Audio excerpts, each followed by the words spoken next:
ગેરકાયદેસર રેતી ખનન સામે ₹13.63 કરોડથી વધુનો દંડ ફટકારવાની કાર્યવાહી કરતા જિલ્લા કલેક્ટર ગાર્ગી જૈન. છોટાઉદેપુર જિલ્લામાં કુદરતી સંસાધનોના ગેરકાયદેસર દોહન અને પર્યાવરણને નુકસાન પહોંચાડતી પ્રવૃત્તિઓ જિલ્લા કલેક્ટર ગાર્ગી જૈનના અધ્યક્ષસ્થાને તથા માર્ગદર્શન હેઠળ છોટાઉદેપુર જિલ્લા રેવન્યુ વિભાગ દ્વારા ગેરકાયદેસર રેતી ખનન સામે વિશેષ અભિયાન હાથ ધરવામાં આવ્યું હતું. આ હેતુસર 2 વિશેષ ટીમોની રચના કરવામાં આવી હતી, જેમાં પ્રાંત અધિકારી છોટાઉદેપુર મુસ્કાન ડાંગર, જિલ્લા પુરવઠા અધિકારી NF વસાવા તથા નાયબ મામલતદાર રવિ પડિયાર સહિતના અધિકારીઓએ ખાણ ખનીજ વિભાગની ટીમ સાથે સંયુક્ત રીતે વિશેષ અભિયાન હાથ ધરવામાં આવ્યું હતું. આ અભિયાન અંતર્ગત લાખો ટન રેતીના ગેરકાયદેસર ખનનનો પર્દાફાશ કરવામાં આવ્યો.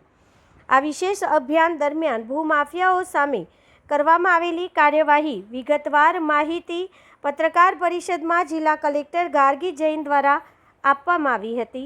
સાથે ખાણ અને ખનીજ વિભાગને સંપૂર્ણ માપણી કરી વિગતવાર અહેવાલ રજૂ કરવા તેમજ ગેરકાયદેસર ખનન પ્રવૃત્તિઓ સામે કડક કાયદેસરની કાર્યવાહી હાથ ધરવા સૂચનાઓ આપી છે.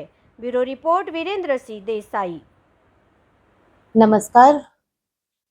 આજે છોટાઉદેપુર માટે 2 સારા સમાચાર છે. એક, આપણે વડોદરા ગેસ લિમિટેડ સાથે જે MOU થયું છે, જેમાં આપણે પાઇપ્ડ ગેસ કનેક્શન આપી રહ્યા છે, એની વાત કરી છે.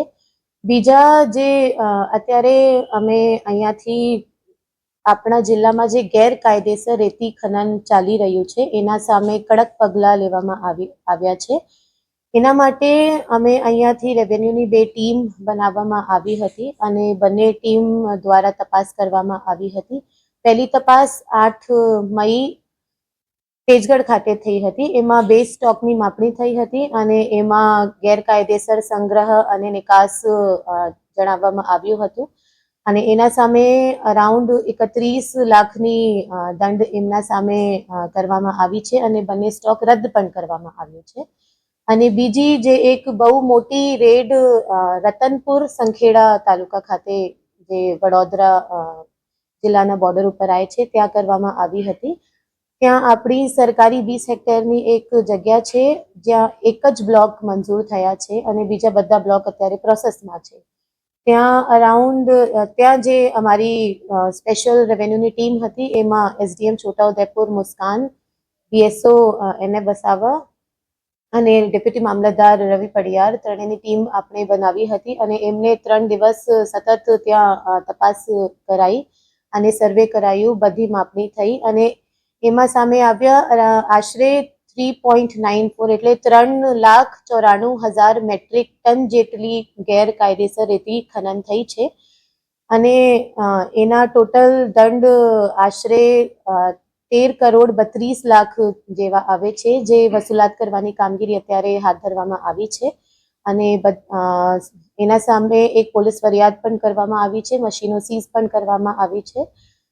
આ બધા જે સ્ટેપ્સ લેવામાં આવી રહ્યું છે, બતાય છે કે સરકારની જે કડક સૂચના છે, જેટલા ગેરકાયદેસર રેતી ખનન અત્યારે ચાલી રહ્યા છે જિલ્લામાં, એમના સામે સતત કડક કાર્યવાહી કરવામાં આવશે અને જે રેતીના માફિયા અત્યારે જિલ્લામાં કામ કરી રહ્યા છે, કોઈ પણ સંજોગોમાં આ લોકોએ કંઈ સપોર્ટ આપવામાં આવશે નહીં અને એકદમ કડક કાર્યવાહી કરવામાં આવશે અને સરકારની કડક સૂચના છે કે જરૂર પડે તો પાસાની કાર્યવાહી રેતી ખનન માફિયા જે છે એના સામે પાસાની કાર્યવાહી પણ કરીએ. જે આપણા જિલ્લાની ધરોહર ઓરસંગ નદી છે, એ આપણા જિલ્લા માટે અને પર્યાવરણ માટે પણ ખૂબ જ જરૂરી છે. તો આપણી જિલ્લાની પ્રાથમિકતા રેતી ખનન આપણા જિલ્લાની બહુ ઇમ્પોર્ટન્ટ ઇકોનોમિક એક્ટિવિટી છે, પણ એના સાથે પર્યાવરણ આપણા જળવાય આ પણ ડિસ્ટ્રિક્ટ એડમિનિસ્ટ્રેશનની રિસ્પોન્સિબિલિટી છે. તો બંનેને આપણે એકદમ ઇક્વલી ઇમ્પોર્ટન્સ આપીને આગળ વધીએ અને આવતા સમયમાં અમે લોકો એક નવા પ્રોજેક્ટ પણ લાવી રહ્યા છે. અત્યારે ઓરસંગ નદી જે છે, અમુક ટાઈમ આપણે જોઈ શકીએ કે ઓરસંગ એકદમ સુખાઈ જાય છે જ્યારે સમર્સ આવે છે. તો ઓરસંગના રેજ્યુવિનેશન આપણે કેવી રીતે કરી શકીએ, એના માટે પણ અમે લોકો આવતા મહિનામાં કાર્યવાહી હાથ ધરીએ. તો હું બધાને પ્રેસ મારફતે બધા જેટલા રેતી ખનન માફિયા કામ કરી રહ્યા છે, ગેરકાયદેસર એક્ટિવિટીઝમાં જેટલા લોકો સંકળાયેલા છે એમને કડક સૂચના આપવા માંગુ છું કે જેટલા એવી રીતના કામો ચાલી રહ્યા છે આ ખરેખર બંધ કરવામાં આવશે. અધરવાઇઝ ડિસ્ટ્રિક્ટ એડમિનિસ્ટ્રેશન એના સામે એકદમ કડક કાર્યવાહી કરશે. ધન્યવાદ. રતનપુરમાં 20 હેક્ટર જમીનમાં અત્યારે જે પ્રાઇમરી રિપોર્ટ આવી છે એમાં 4 લોકો છે જે સંકળાયેલા છે, એમાં સામે કાયદેસર કાર્યવાહી કરવામાં આવી રહી છે.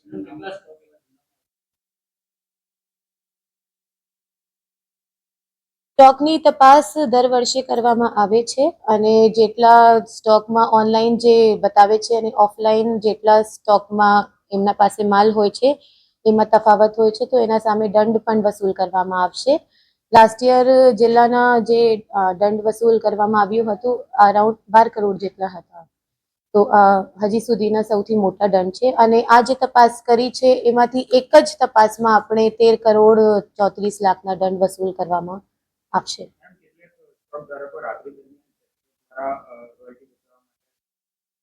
જે તમે વાત કરો છો કે એટલી ગેરકાયદેસર સ્ટોકમાં કામ ચાલી રહ્યું છે, કે લીઝોમાં કામ ચાલી રહ્યું છે, બ્લોક્સમાં કામ ચાલી રહ્યું છે, જે ઉંદર અને બિલ્લીના ખેલ હોય છે એના જેવા છે. આપણે એમના સામે કાર્યવાહી કરીએ, બીજા બધા નવા ઊભા થઈ જાય છે.